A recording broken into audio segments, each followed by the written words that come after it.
భద్రాద్రి కొత్తగూడెం జిల్లా భద్రాచలంలో సీఎం రేవంత్ రెడ్డి చిత్రపటానికి పాలాభిషేకం చేశారు ఎమ్మెల్యే తెల్లం వెంకట్రావు, ఎంపీ బలరాం నాయక్, కాంగ్రెస్ నేతలు. భద్రాచలం రామాలయం అభివృద్ధికి మొదటి విడతగా 351 కోట్లు విడుదల చేస్తూ అభివృద్ధి పనులకు శంకుస్థాపన చేయడంపై హర్షం వ్యక్తం చేశారు. గత ప్రభుత్వం భద్రాచలం ఆలయాన్ని పట్టించుకోలేదన్నారు నేతలు.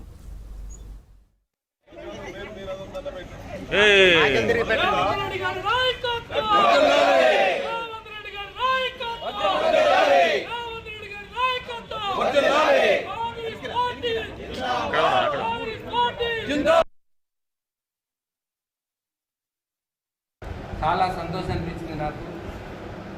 గౌరవ ముఖ్యమంత్రి గారు లాస్ట్ ఇయర్ ఇదే శ్రీరామనవమికి మనం ఆహ్వానం పలకగానే శ్రీ సీతారామ చంద్రస్వామి కళ్యాణానికి హాజరవటం, ఆ రోజు కూడా మనం వచ్చి అభివృద్ధి చేయాలి, మన శ్రీ సీతారామచంద్రస్వామి దేవస్థానాన్ని అభివృద్ధి చేయాలని ఆ రోజు కోరితే, ఆ రోజు దీనికి ఏం చేయాలో చెప్పండి అని మంత్రివర్గులు కోరటం.